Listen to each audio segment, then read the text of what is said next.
Kaja Rebane, and I am co-chair of South Central Wisconsin Move to Amend. We, this last year, worked on a resolution campaign that ended up with 2 referenda on the ballot, and we're going to talk a little bit about resolution campaigns tonight and specifically our experiences. So before we get started, just a few participation tips. If you look on the left of your screen, you'll see a participant list. So if you're curious who else is here, that's where to look. If you want to maximize your screen, just go to that little thing that says maximize at the top and click on that. And if you have questions, you can type them at the chat bar at the bottom. And if you don't mind, though, holding your questions till the end, that'll make things a little bit easier, because I actually cannot see your questions while I'm presenting because of, again, those technological things about this particular setup. So at the end, we'll answer all of your questions. So hold off and see if your question gets answered during the course of the presentation, and then if not, please chime in at the end and let me know what you're thinking. And I believe that the chat bar, you're not going to be able to see your question. I think that that's going to be turned off. And so just so you know, we will get your question even if you don't see it appear there. And if you do have any technical difficulties viewing the webinar, type a question using the chat bar. Hopefully the person that is listed as Move to Amend is Caitlin, whom you probably know from previous webinars and probably from talking to her in person, and she should be able to try to help you with that. And if that doesn't work, then email that address for support. Let's see. There we go. All right, so before we get started, a couple of reminders. First, if you have a local group that is working on Move to Amend issues and you have not gotten around to affiliating yet officially, I encourage you to do that. That link right there is where you go. You can also go to our homepage, and information is available there. Also, May is the 125th anniversary of the Santa Clara County versus Southern Pacific Railroad decision, which is where that court reporter slipped something into the headnotes saying that corporations are persons under the 14th Amendment. So basically, that's where all of our troubles kind of began, and would encourage you to use the opportunity to reach out to people in your own organizations and your own communities and encourage them to sign our motion to amend on our national website. We're trying to reach 125 petition signers by the end of May. And actually today, May 10th, is the exact 125th anniversary. And then the final thing is that this summer, this August, there will be a democracy convention in Madison. It's going to be awesome. It's going to be really interesting, and I encourage you all to come. And we're also going to have an affiliate meeting. So local affiliates of Move to Amend will be meeting either before or after the convention. So we're still working out the details of that, but keep that in mind. And if you can make it out, would definitely encourage you to come to both the affiliate meeting and the democracy convention. So today, here's the agenda. Basically, we're going to talk, like I said, about resolution campaigns. And to put that into context, we're first going to talk about long-term goals and strategy of what we're doing and why we're doing it, then how local resolutions fit into the picture, ways to pass local resolutions, pros and cons of different approaches, what should be in a resolution if you work on to pass one. And then for a while, we're going to talk about Madison and Dane County as a case study, and we're going to go into some detail on that. Then summarizing how to kick off your own resolution campaign, a few final notes, and then finally, you'll get to your questions. And I think the whole presentation will take about an hour, because we got a lot to cover, and then we'll take questions for probably 10 minutes or so at the end. All right, so our long-term goal is actually fairly straightforward. We want to have real democracy in our country. We want the people to actually make the decisions that are important in the country and that influence where we go. So to do that, we have 4 parts of our platform. One, we want to make clear that corporations do not have constitutional rights. That means that they are not persons under the Constitution. We want to establish that money is not speech. We want to guarantee the right to vote and to participate and to have our votes and participation count, because right now the Constitution does not actually guarantee the right to vote, believe it or not. And we want to protect local communities, their economies, and democracies against control and domination by large corporations. And there is more background on all of these parts of our platform on our website, so if you have questions about those, I'd encourage you to take a look at that. So, what's it going to take? I mean, we want to reform our democracy to make it actually work for real people again. that is going to require amending the Constitution. That's our position, and I'll tell you why. Basically, there are a few different ways you can imagine trying to get at some of these problems. Take corporate personhood, this idea that corporations have constitutional rights. You could try to get at the problem by passing new laws. Have the Congress pass something that says from here on out, corporations will not have constitutional rights because they are not people. Well, that's actually not enough, because the courts will come along and overturn that, because the courts have already decided that they're persons under the Constitution, and at this point, we just cannot overrule that with a law. So that's not enough. We also can't just wait around for a new Supreme Court decision for a few different reasons. One, the current justices are young. They're probably going to be around a long time. Two, we live in a post-Citizens United world right now, so new Supreme Court appointments are likely to be even more pro-corporate than our current batch of justices. And three, really, even if the Supreme Court does overturn corporate personhood and these other ideas, a new Supreme Court could always come along later and overturn that decision. So that's not even necessarily, a permanent solution. So where does that leave us? Well, we have to amend the Constitution. The process for doing that is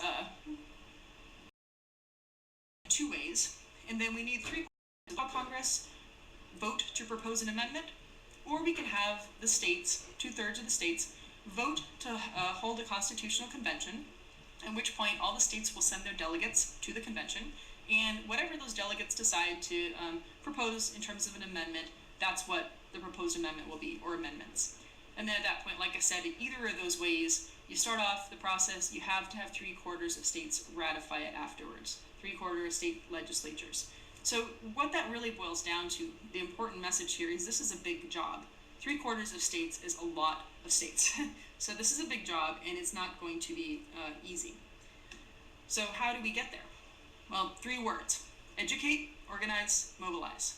We need to build public pressure for change by educating the public, by growing our organizations, building coalitions to make ourselves stronger and more organized, and then using those things to put pressure on elected officials to do what we need them to do, which is to propose an amendment and then to ratify it.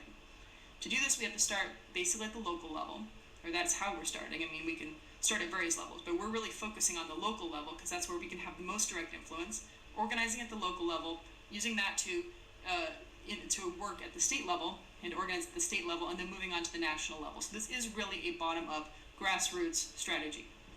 And one big part of the first step of that strategy is to pass resolutions across the country on the local level. Now, there's several ways to pass resolutions. One is through organizations. That means nonprofits and parties and unions and business groups, governance bodies, and pretty much any other type of organization you can think of. And that just means that those bodies themselves would adopt something saying that they support an amendment to the Constitution to do the things that we need it to do.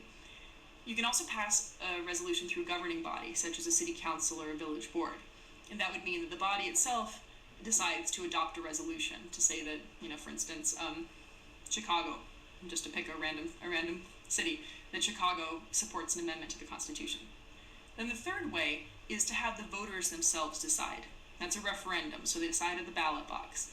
And you can put something on the ballot for voters to decide in 2 different ways. You would either go through a governing body, so you go to your city council and say, please put this on the ballot for us, or you can put something on the ballot by gathering signatures. Now I'm going to say a few words about organizations and governing bodies before moving on to the referenda question, which is we're going to talk a bit more about. In terms of going through organizations, the process will depend on the structure of your organization. So in some cases, that might just involve convincing a small executive board. In other cases, that might involve convincing a substantial sized membership to adopt a resolution. So that'll depend on the structure. In terms of governing bodies, and by that I mean passing something through governing bodies, not going to the ballot, the process will also depend a little on the body and how big it is. But basically what you want to do is you want to first map out the members of that body. Say it's a city council. You want to map out those city council members and figure out who's likely to be friendly to it, who might be friendly to particular arguments, etc. Figure out who's out there and what their likely reactions are going to be to you. Then you want to identify a lead sponsor, somebody that can carry this forward in that body and really advocate for it. And then you want to set up meetings with these people, in probably some strategic sort of way. When you meet with these folks, you want to bring along the resolution text and some kind of information, an FAQ or some kind of information sheet, and address their questions and concerns. And it's really helpful if you're meeting with an elected official to try to include at least one constituent in meetings with them. It's not 100% necessary, but it's very helpful because they will be more likely to listen to you if your group does include at least one person that they actually represent. And certainly you can use personal and organizational relationships as well to help you. So if somebody has, say, a very strong connection to the local business community, bringing along somebody that has a small business in the area might be very useful. Or if they have a strong union background, having a union member there might be helpful. Also, if one of your group knows one of these people, that can be helpful as well. If, I'm friends with, such and such council person, then, by all means, see if that person can set up the meeting and come along. So then the final stage is to mobilize constituents of that governing body to push for adoption. That might mean getting folks to send emails or make phone calls, show up at the meetings, probably all of the above. So trying to convince them to adopt a resolution. Okay, so moving on to a referendum. I'm going to talk a little bit about pros and cons between the two ways you can get something on the ballot. Like I said, you can go through a governing body, ask them to put something on the ballot for you, or you can gather signatures and just get something onto the ballot directly that way. So, via the governing body, and this may or may not be available in your area, just so you know. I think that the rules differ a little over the country. Advantages to this approach. You have to talk to fewer people than if you were to gather signatures, typically. You just have to convince the people on the governing body. Disadvantage. The biggest one is that the language might be changed even beyond recognition. They really might, they might change what you want to do with the resolution. If you go the signature route, one of the advantages is that you have to talk to more people. Notice that's the same thing that's an advantage for the governing body, talking to fewer people. But really, for signatures, that is one of the biggest advantages in a sense, because it gives you a way, an excuse, to talk to a lot of people about this issue. And that gets to the basic goals of educating the public and also recruiting new members for your organization, which you're going to need to build, to build your capacity. So you have to talk to more people. Also, a big advantage is that you control the resolution language. Yes, you should check with the city attorney or whoever it is beforehand to make sure that it's legal, but basically, once you meet the legal requirements, you get to decide what that language looks like, and that is really powerful. The disadvantage is that this is not possible in all areas. Some places you just can't do this via signatures, so that's something to, figure out in your own area. Also, that blue text there, any resolution for the ballot should be kept short. That's something else to keep in mind, because if you are putting something on the ballot, it's really advantageous to have it short and clear so people understand it quickly, and so the whole thing gets printed on the ballot in a way that people can read it. So if you are passing something through a governing body or through an organization, you can have something long with lots of whereas clauses with lots of background and all of that, but if it's going on the ballot, it's helpful to keep it really short. Now, what should go into your resolution? There are some points that are essential. If you're going to pass something and it's moved to amend, as part of the move to amend effort, it does need to be about amending the U.S. Constitution. You need to support amending the Constitution. That's vital. Also, you need to have something about, making clear that corporations do not have constitutional rights or are not considered persons under the Constitution or something like that. Also, you need to say that the amendment would establish that money is not speech. Also, recommended if that plank about guaranteeing the right to vote and to participate, that would be good. Protecting local communities, their economies, and democracies against control and domination by large corporations. We'd like to see that in there too. And finally, endorsing and supporting the Move to Amend campaign overall. And that is especially true for organizations. If you're putting something on the ballot, chances are you won't include that endorsing or supporting the Move to Amend campaign. But for organizations or something like that, it's good to try to put that in there. Okay, there is some more information about resolutions available online. We do have a Move to Amend model resolution. That link will take you there. You can find it from our homepage as well. And by the way, this presentation will be recorded and available for you to look at later. So if you don't worry about jotting all of these URLs down, because you don't need to. They'll be available later.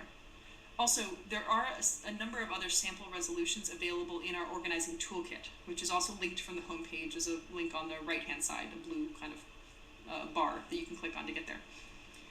Also, if you're interested in the latest news, there's a link for that. And we actually have a map of different resolution campaigns in progress and that have been completed with a description of each one on our website as well. So I encourage you to check that out. All right, so moving on. Case study. So like I said, here in Wisconsin, around the Madison, Dane County area, my organization, South Central Wisconsin Move to Amend, conducted a campaign to pass resolution. And before I kind of get into the details there, I just want to say that I'm going to talk about some of the kind of detailed structure that we had in place to handle that and how we made decisions and what those decisions were. That doesn't mean that you have to do exactly the same thing. There are things that we learned that I think might be helpful to somebody else that is looking to do a similar campaign, and there's some mistakes we made that hopefully we can tell you about, and then you won't do the same thing. But by all means, don't think that this is the only way to do it. This is how we handled the campaign. Okay, so to start with, we basically sat down and decided what we were going to do. The early choices that we made included, after we decided we wanted to do a resolution, that was the first choice. After we decided that, we decided that we wanted to do it as a referendum, to get it onto the ballot. And we decided that we wanted to put it on the ballot via signatures, not through just going through, the city council. We decided to only include those elements that I listed as essential, so we made it to be in support of amending the Constitution to make it clear that corporations do not have constitutional rights and money is not speech. And then finally, we decided to shoot for the spring election, which here is a local election, rather than the fall election, which is the really big, election with U.S. Senate races and presidential candidates and everything else. And the reason that we made that decision is because, it might seem like it would be better to shoot for the higher profile election. A lot of people kind of think that, well, it'd be good to get it onto a ballot where there's higher turnout and more people will see the referendum on the ballot. That's kind of the first thing a lot of people think of. However, if you do that, you're going to be competing with every high-profile race that's out there for media coverage and for publicity. And so it's going to make your life a lot harder in that way. You'll probably get the word out to a lesser degree ahead of time, and then more people will come and not know what the thing is on the ballot when they finally get there and see it. But more importantly, really, this is an educational campaign to a large degree. And, if you do not get people's attention in the run-up to the election, your ability to really inform them about the issue is a lot less. If the only time they see something is on the ballot when they go to vote, that's not a ton of education that they're getting. So that's why we shot for the spring election, because we felt like we could get more media coverage and more publicity around that. So that was a conscious decision. And then our original strategy was to start with Madison, and then move on, and get other local communities also involved in passing their own resolutions at the ballot box. And then the following year, we were planning to ask the county board to put the resolution or something similar onto the county-wide ballot. And the reason we were going to ask the county board is because here we have a state statute that allows you to get something onto local municipal ballots, like a city or a village, via signatures, but not onto the county-wide ballot. So that was our original strategy. And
as you'll hear shortly, that's not exactly how it worked out, but that was what we were planning.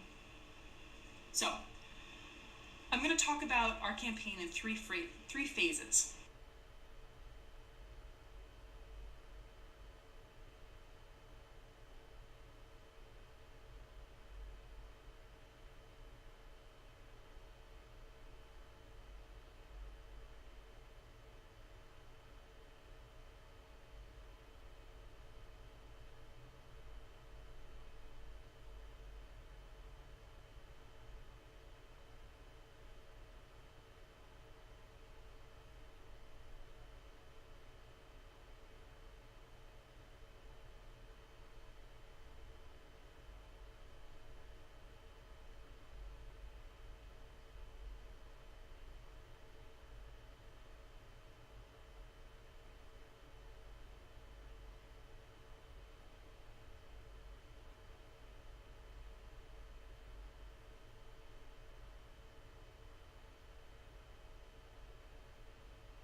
The first is signature gathering.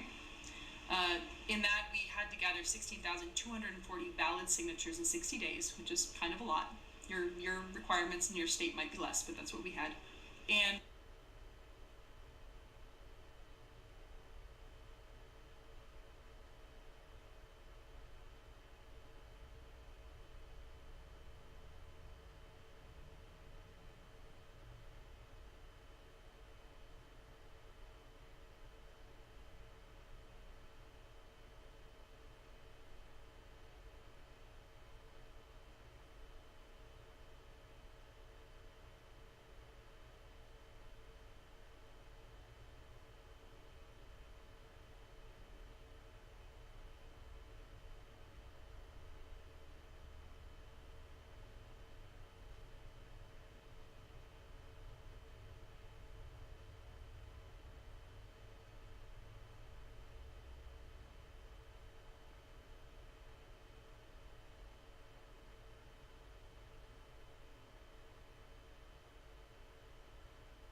we made a total goal, including a buffer of 20,000, and that buffer was because some people will not write their name properly, or you won't be able to read it, or they will live in the wrong town, or they won't date it properly, or they'll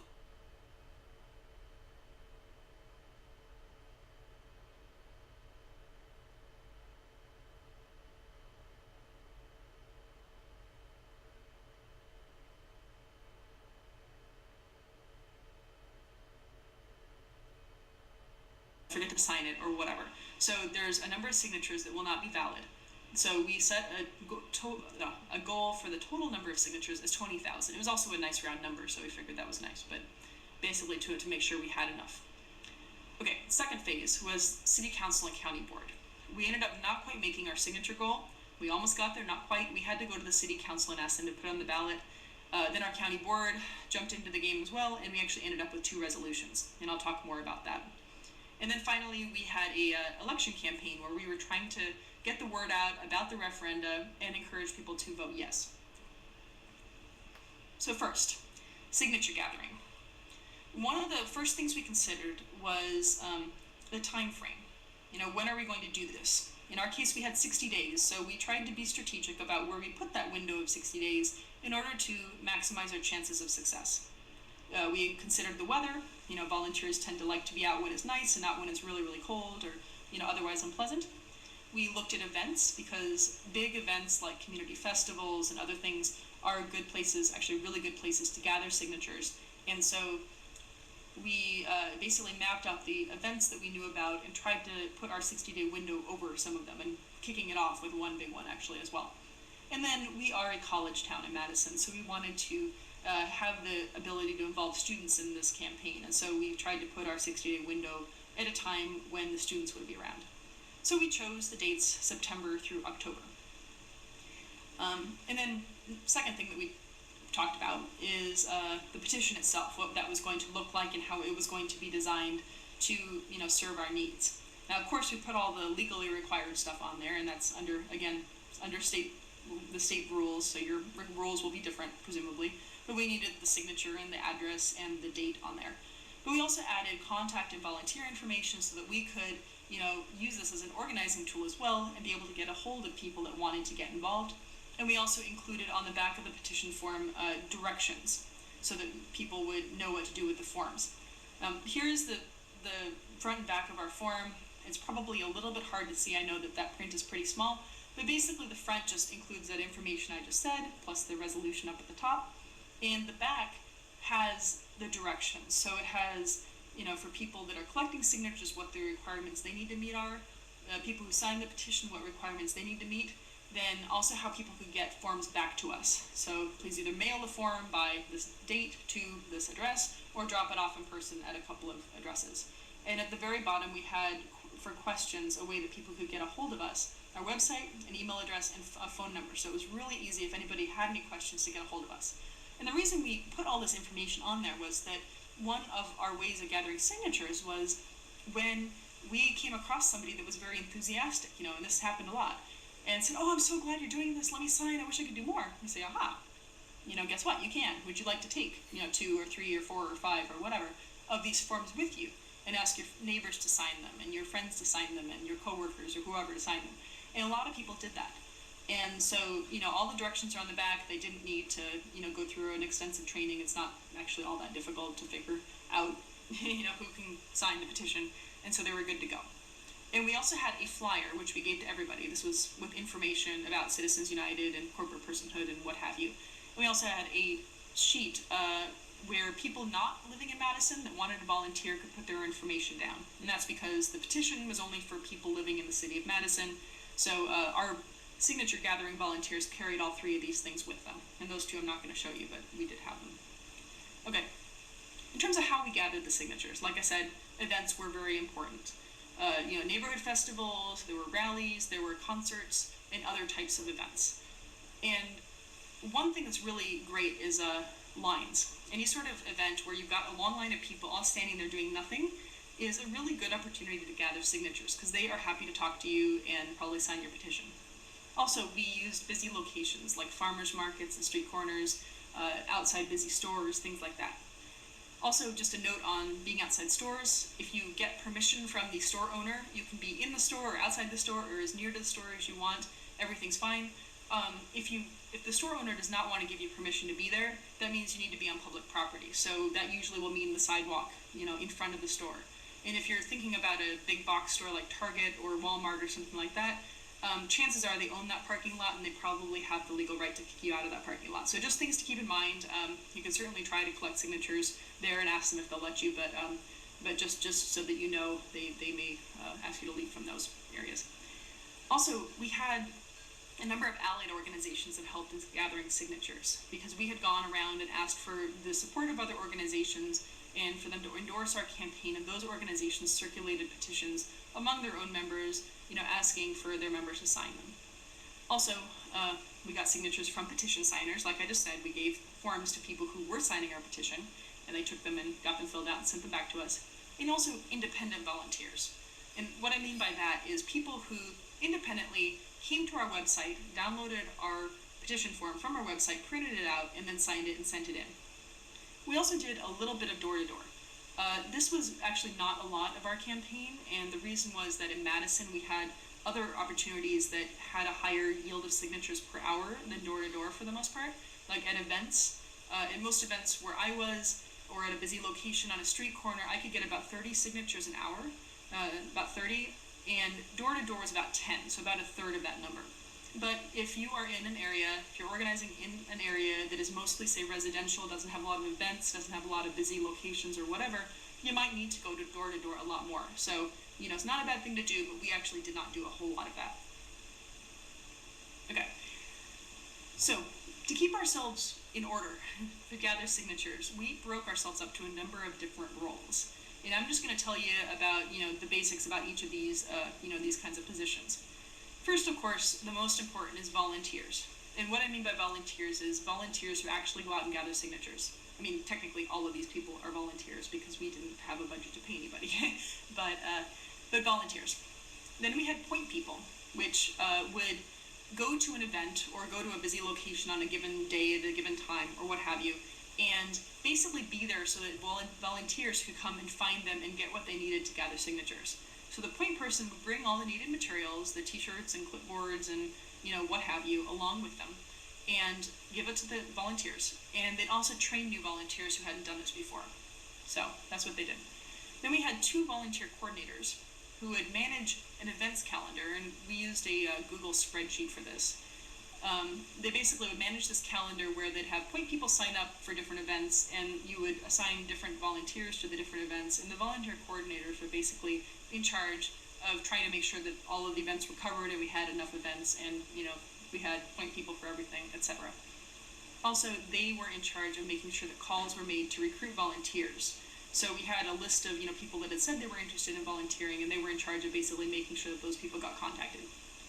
Then we had an events list compiler who kept an eye out for events coming up and other things and got them, made sure that those got into the calendar. Then we had a location master who was in charge of storing all of those materials while they were not in use, and arranging to meet with point people, to be present at that location to allow the point people to come and pick up materials or drop off materials. And our location master just did this from his house. It might be nice to have this at an office or something that's, got other people available at different times, but for our purposes, doing this from his house worked just fine. Then we had a couple of people responsible for data entry because we're getting a lot of, volunteer information in that we needed to enter. We did not enter addresses or everybody's name off the petitions, but we did enter in anybody who was interested in volunteering or wanted additional information from our organization. Then we had a treasurer. Of course, that's kind of obvious. We are not set up as a 501c3 or anything quite that formal. We're an unincorporated nonprofit, but nevertheless, we still have a bank account, and there are financial things that need to be done. So our treasurer did those things. And then we had a couple of co-chairs. And the co-chairs would basically call meetings of the group and otherwise coordinate activity during the campaign to just make sure everything happened that needed to happen. So, in terms of what the signature campaign was like, it was intense, but it was very, very, very positive overall. There was a huge outpouring of support from people that we were interacting with. I mean, personally, I know that I have never been thanked that often for any campaign I've been involved in. I mean, you just have people coming up saying, thank you so much for what you're doing. This is so important. Thank you. And I know other people in South Central Wisconsin Move to Men had the same experience. We had hundreds of active volunteers over the course of the campaign. And also, it brought our core group of South Central Wisconsin Move to Men closer together. So it was generally very positive. Also, we talked to tens of thousands of people. And about half of those folks had never known anything about corporate personhood, money is speech, or Citizens United. And keep in mind, that's in Madison, Wisconsin, which, if you've ever been here or been watching the news for the last few months, you might know is pretty politically savvy, well-educated, pretty aware location, right? So about half of the population here that we talked to didn't know anything about these things. So that's probably going to be true anywhere you are. Education is really important. So those personal conversations are really important. So we were very successful in that phase in educating people and talking to tons of people. And we talked to tens of thousands of people. I don't know the exact number, but certainly tens of thousands over the course of the signature campaign. And also we built up our list of people interested in volunteering with our organization to about 1,000 people, which was pretty great. In our final tally, we had a little over 15,000 signatures that we believed were valid, which means that we'd thrown out all the ones that were clearly not, that they didn't sign it, or they didn't have their address legible, or they forgot to date it, or whatever. Unfortunately, we needed a little over 16,000, so we were about 1,000 signatures short. And we would have made it if not for the fact that we put our 60-day window right before the big fall election, which ended up sucking a lot of people out of our campaign because they went to go work on different political campaigns. Like one that was a big one at the time was that Russ Feingold here in Wisconsin was in the fight of his life, and a lot of our volunteers went to go work for him, but there were also other campaigns that people, went and volunteered for at the time. So that was maybe not the best timing choice on our part. But anyway, we almost made it. And since we didn't quite make it, we did not submit our signatures to the city clerk like we would have otherwise, but instead we had to go to the city council, or we decided to go to the city council and say, please put this on the ballot, but please don't change the text.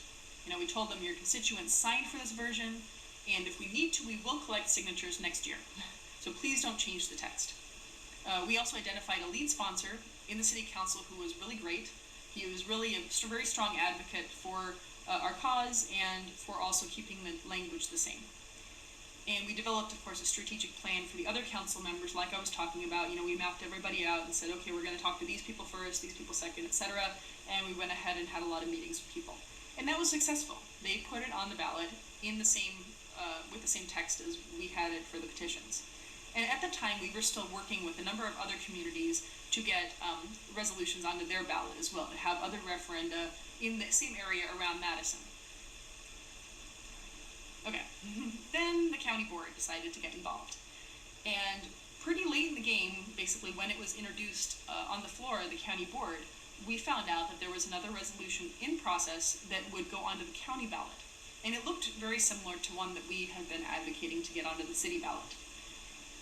And this was a surprise, and it was great that the county board was interested in, doing something to further this movement, but we hadn't actually done any real education in the rest of the county yet. We had done a lot of education and had a lot of conversations in Madison, but we weren't planning on going to the county until the next year, and so we hadn't had those conversations yet. So we were worried that it wouldn't pass, or at least it wouldn't pass by as high a margin as it could in the rest of the county because people would not know much about it. So we tried to convince the county board to wait. We also thought that having two resolutions on the ballot might be confusing. But we asked them to wait, and we sent them emails, and we made phone calls, and we had negotiations with individual members of the board, and did what we could to try to convince them that it would be better for the movement to, for them to hold off 1 year. And this put us in a very delicate position, because it's a lot easier to explain why you're advocating to get something good onto the ballot than to explain why you're advocating to get something good, postponed until next year. So, this was sort of not what we had planned on, right? But in the end, they just weren't interested in waiting. They also really didn't seem to care what had been on our petition in terms of language. They weren't receptive to our arguments about our organizing strategy. They didn't really seem to get the whole idea, many of them, of an organizing strategy, although some people did. And also, they did not seem to particularly care what Madison City Council wanted. And honestly, a lot of these folks didn't represent Madison, so that's not surprising, right? They were responding to, the desire to be part of this movement, which was great, but the timing wasn't the most convenient thing from our point of view. Also, then they rewrote the language, and they started off with our text from our resolution, and then they basically wrote it all to be one sentence. And then that was not such a big problem, we didn't think, but the bigger thing was that they almost gutted it. We went to the executive committee of the county board while they were considering it, and at that meeting, after we had had our chance to present as members of the public, they started having their conversation, and one of them said, oh, well, I'm a lawyer, and this is not my area of law, but my understanding is that corporations don't have constitutional rights, and so I think that this whole part here must be a mistake, so let's just get rid of it. So they almost just made it about a much narrower, issue about campaign finance, basically. But they would have used enough of the same language that we didn't think that we would be able to then come back and get it on the ballot the next year. And we were afraid that it was going to be very confusing, having something that was, about corporate personhood, and then another thing that looked very similar but that wasn't, and that basically would not have been good. Luckily, they didn't gut it. One guy who'd wandered in late, he voted one way to gut it, and then he kind of reconsidered and said, well, no, maybe I changed my mind, and then he voted not to, and by one vote it didn't get gutted. But basically, it almost did. So in the end, they put their version on the ballot, and that did, in fact, basically derail those other efforts in other communities. And some of those communities passed resolutions then through their village board or what have you to support a yes vote on the referendum, but still they didn't get their own referenda onto the ballot. And this is what the text looked like. I'm not going to read them right now just because I know that we're going to run a little short on time, but the top one is the Madison language, the bottom one is the county language. A number of voters found the bottom version confusing. That's the one where the county board crushed everything into one sentence. And we got a good number of calls and emails around election time saying that, we got a lot of calls around election time saying that I voted yes on the first amendment or the first resolution, but on the second resolution I wasn't entirely sure what to do. I voted yes, was that right? Things like that. So the second one was a little more confusing. So if anybody out there is thinking about borrowing our language, I would recommend the top version and not the bottom version. But that's what people saw on the ballot. In Madison, they saw both of these on the ballot. In the rest of the county, they only saw the one on the bottom on the ballot. Great. So once all of that fun was resolved with the county board, we only had 2 months left until the spring election. And our strategy was basically to tell people, vote yes twice if you're in Madison, because you'll see two things on the ballot. And we wanted to make it really clear that this was a nonpartisan issue, because honestly, it is a nonpartisan issue. And we'd been talking about it this way throughout the campaign, not just in this stage. But basically, we did want to stress, that this is something we all care about. It's basic to our, ability to function as a democracy. This is not something that's left or right or whatever. It is something for all of us. And we used multiple ways of getting the word out. So just kind of breaking up into areas of activity that we had during the election campaign. And again, this is after the county board. This is in the 2 months prior to the election when we're trying to get the word out to vote yes. We did quite a bit of coalition building, so we reached out to other organizations and to get them on board and to work with them. And that was quite effective. A lot of other organizations came on board and were helping out with that. Also, we sought endorsements both from those other organizations, of a yes vote, and also from prominent individuals, including candidates running for office on the same ballot. We also obviously needed funds, so we needed to print things and do things, and so we spent some time doing fundraising. And some of that was just on an individual basis, reaching out to people individually, asking them to contribute. We also used email lists to ask folks to pitch in. And we also had one big fundraiser and some of the other things where we asked for donations. And then we also had events. Like I said, one big event, we had a human corporate wedding that was a lot of fun, actually, with a human bride married a corporate groom, and we had live music and wedding cake, and Democracy objected to the wedding in the middle of the ceremony, and everybody had a lot of fun, and it did generate some funds for us. And then also of course, we're working with the media and working on publicity to get the word out about this. And I'm going to say a couple more words about that, just because there were a number of things that we did, and I thought people might want to know a little more detail. So for media work, we of course did, print media, working with reporters to get stories into the paper, working with editors to get stories into the paper, op-eds, which we would write and submit ourselves, and letters to the editor, which we would submit. And when I say ourselves, it's ourselves plus other people who were, involved in this movement, not just people in our core group, but also those in other organizations. Then we did use broadcast media, mainly radio. We had interviews on different stations. The biggest one was our local community radio station, but that wasn't the only one. And we also did get some television coverage. Then we also used social media. Facebook was the main one, but I could imagine you using other things if you wanted to. But we mostly used Facebook. And then we did some paid advertising. South Central Wisconsin Move to Mend mainly did radio ads, which we did about, I think it was 100 radio ads in the weekend before the election, and then also some internet ads, like a few. I'm not sure how many, but we did a few of those, I believe. And another group that was working with us to advocate for this, that was based more out in the rural area, they bought some advertisements in some print publications out in the rural areas to get the word out. So that wasn't us, but that did happen. Then we also relied on flyers a lot. That was really, really important. We printed up, 75,000 flyers for our first round and 45,000 for our second round. And the second round was the weekend right before the election that we got those out.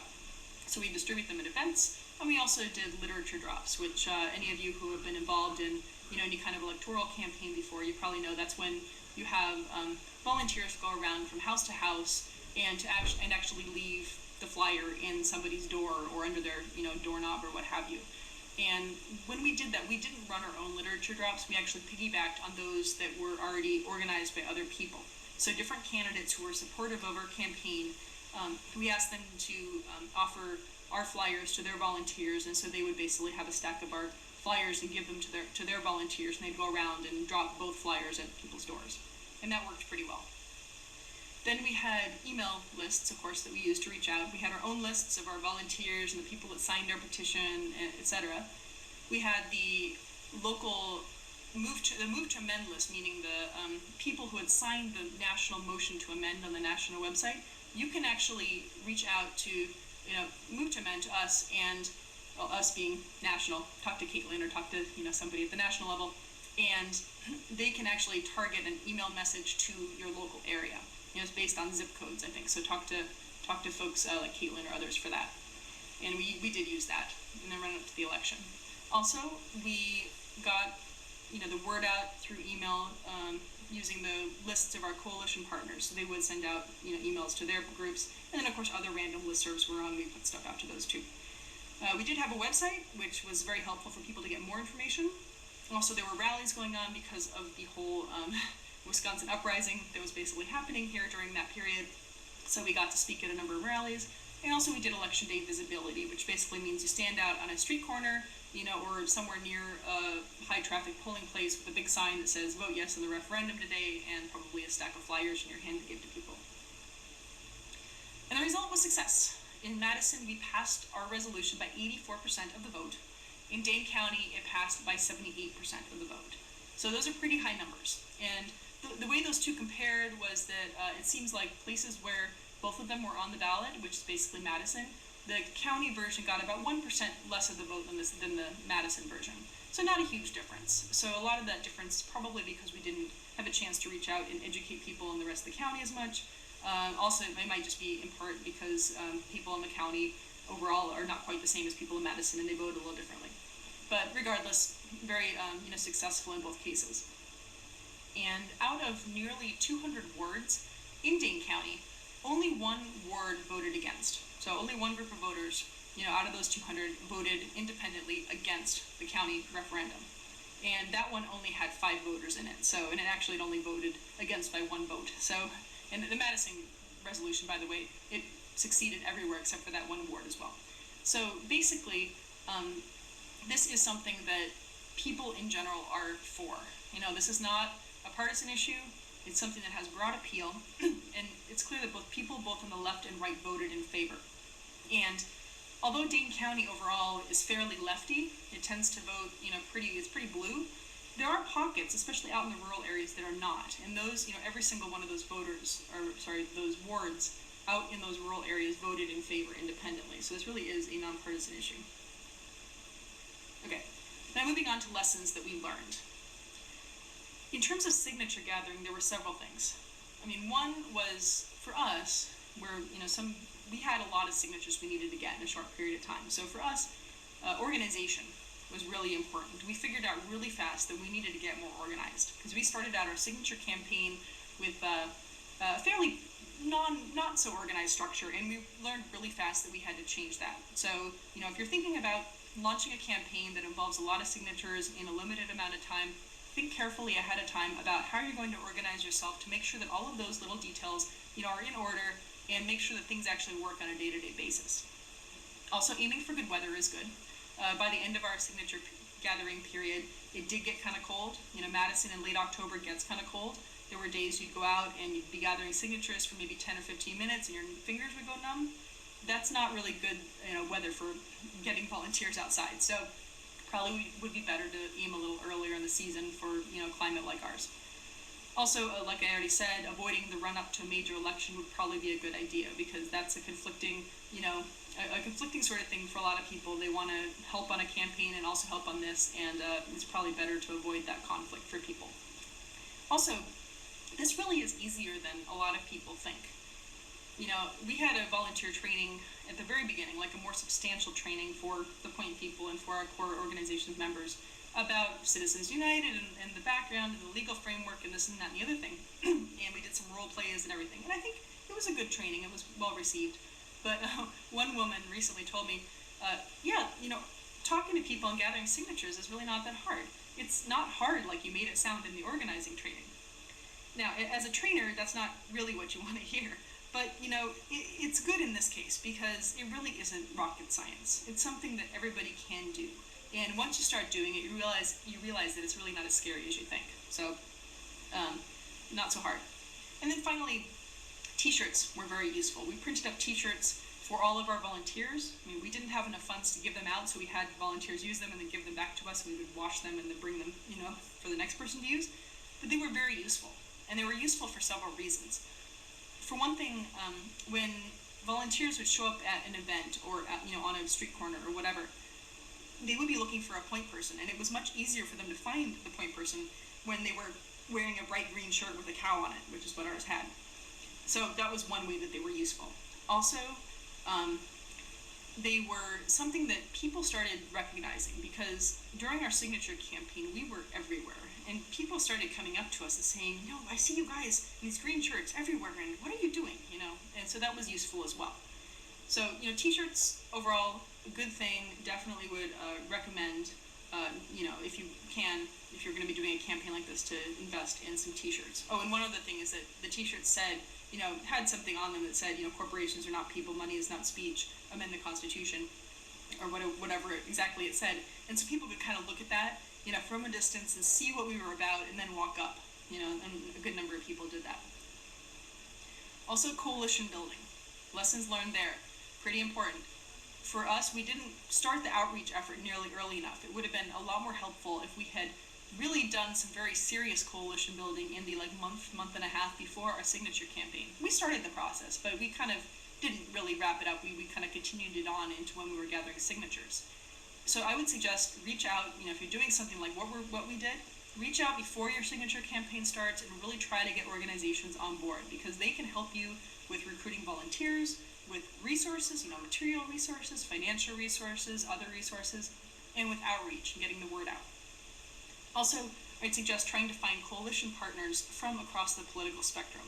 This is not a partisan issue. A lot of people care about this. So go to different organizations and ask them to support this. Also, when you go to those organizations, it's helpful to have them, pass a resolution because you're there anyway, right? And we're trying to do resolutions in organizations as well as resolutions, by communities. So when you go to an organization and they're supportive, ask them to pass a resolution in support. And when you do that, it would be helpful to pass it in support of an amendment and not just in support of endorsing your effort or in support of your effort. We did the latter. In many cases, we asked them to support our effort through a resolution, and then when it came time for the election, we found ourselves going back to those same organizations and asking for another resolution to support a yes vote. So, if you ask people to support something, include the amendment in the resolution. That's helpful.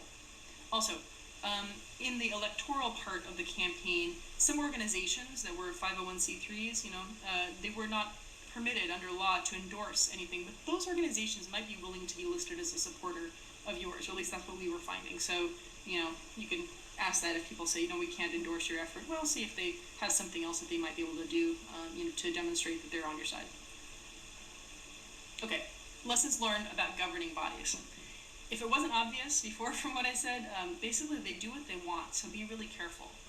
And one thing you might want to do is if you're working in an area and there's a governing body that might affect your plans, for us obviously it was the county board, keep tabs on them. Find some allies on that body, discuss your strategy with them, and ask them to alert you about any developments. Because then you won't be surprised like we were when we found out after the thing was introduced and was supposed to be voted on 2 weeks later that, something's happening. Because if we had found that earlier, we would have been in a much better position to work with folks in the county board and, try to get to a different outcome. Also, a pile of constituent signatures is persuasive. I mean, the city council, once they saw us plop down that huge stack of petitions on the podium in front of them during their meeting, I don't think any of them really were, I think they all really kind of sat up and took notice of that. So even if you can't do a signature campaign, or you choose not to, or whatever it is, you might want to think about gathering a bunch of signatures anyway, because those are persuasive and really gives you a better way to argue for that body to keep the language that you want and to adopt what you, or do what you want. Also, a lead sponsor who's well respected and squarely on your side is really helpful, so choose that carefully. Okay, in terms of media and events, media is something that it's helpful to develop relationships with reporters and to kind of have a working knowledge of what's out there and how to work in media stuff, and that's something that you learn as you go along. So try to form a publicity committee or some group that's dedicated to working on that. That's helpful. Also, develop talking points and an FAQ. This will be helpful for your interactions with the media, but also it's also helpful for people just talking to other people. So that's something really you should have through any point of the campaign. Like I said, develop relationships with reporters. We sent out a bunch of press releases, well, some press releases, and also had some relationships with reporters. And honestly, the better and more articles seem to come out of the relationships with the reporters than with the blanket press releases. So it's worth your time to try to touch base. Before your campaign, just look up who in your area in the different newspapers has the city politics beat or the city beat or whatever it is, and focuses on that area. And you can send them an email and say, hey, I'm such and such with such and such organization, and we're going to be doing this campaign, and I want to be here to give you information so you can write stories about it. You could even ask them out for coffee. Hey, would you like to get a coffee sometime? Because reporters are basically looking for the story, and you're looking to get your story out there. So you're on the same side. You just need to figure out how to work with them. Then also submitting op-eds and letters to the editor regularly is a good idea because those do get published. And finally, fun and creative events like that human corporate wedding draw people's attention, including the media. We did get some media coverage out of that. Okay, how to talk about the issues. Keeping things simple and appealing to common sense is, not surprisingly, effective. So, for example, even a small child can tell the difference between Exxon and a human being. Why is this so hard for the Supreme Court? Also, if you can appeal to fundamental values that people have, democracy and fairness are two examples, that also helps. We're all in this because we care about this, and really it is a fundamental values issue. Using nonpartisan language is good. Again, appealing to those fundamental values is a way of doing that. This is not a partisan effort, and there's no good reason to make it one. And also, don't just recite facts and figures when you can avoid it. Try to tell a story, because people tend to respond better when there's some kind of a narrative or something that they can kind of feel. So as an example, this is one side of our second flyer that we put together to distribute about the election, urging people to vote yes. And the reason I'm showing it is because I think that this is a good example of how you do tell a story, and also just honestly the best way of talking about the money being speech issue that we found. Like, this works better than anything else I think that we tried. And the basic argument is, well, have you ever been at a party or at a meeting where one person's loud voice dominated, where no one else could express an opinion or counter misinformation, where that one person hogged the floor for the entire evening? That's what's happening to our political right to free speech, And that basically, most of us have been in that situation at one time or another, and so it immediately has an emotional resonance. And because also that loud person is doing things that are socially unacceptable, and so by making that clear that in our society it's not that different, and there are parties that are doing something that's unacceptable to our values and is not in line with how our society should operate, that really does resonate with people. All right, so just I'm going to wrap up pretty soon, but wanted to kind of tie some of this information together. So if you're out there and thinking about doing your own resolution campaign, to give you a few kind of steps to help you organize your your thinking about this. So if it's useful, use it. Just suggestions. Certainly, you need to make your own decisions about what's going to work best in your area. So these are just suggestions. First, you want to learn about the legal situation where you live. Can you use signatures to get something on the ballot where you live? If so, at what level? At the city level, at the county level, at some other level? And what are the requirements? And when you look into that, do look into the requirements specifically for a non-binding resolution, because the requirements might be different between that and actual binding legislation. And in some cases, unfortunately, the officials that you're talking to might not be that familiar with the law. So feel free to call around and get another opinion on it. Don't just necessarily believe the first person that tells you that, no, you can't do that, because we got that, and that wasn't the right answer. We could do that. If possible, it's helpful to consult with another group that has passed a resolution in your area in the same way you're trying to pass yours. So if somebody else has done a referendum or has gotten a resolution through your city council or what have you, go talk to them and see what worked, see whether they had any lessons they learned that were helpful, whether there were any, say, events that they went to that were particularly useful. Maybe they have some petition forms or a sample of something lying around that you can look at. That's helpful. And finally, you can also ask us at Move to Amend if you can't figure out the legal situation where you are. We will try to help, but first try locally to see if you can figure it out first, because we're a national organization and we probably don't have any specific knowledge of where you live, although we can certainly try to do what we can to support you in your effort to find out what the legal framework is. Then the next step is to get your group together and discuss the options and make a decision, of course democratically, on what to do. How are you going to do this? When are you going to do it? Where are you going to do it? Once you decided it, lay out a specific plan.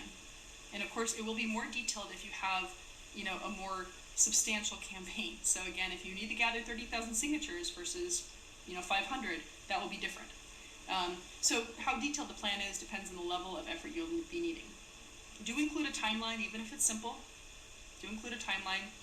Set specific goals by, week and by event or by whatever. Like in our case, we actually did put down specific signature goals that we estimated for each event to try to figure out whether we're going to be able to, if we met our expectations, actually, make our signature goal. So that's something you can do too. Of course, identify needed roles that you're going to need to fill to make sure that everything functions smoothly, and then recruit people to fill those roles.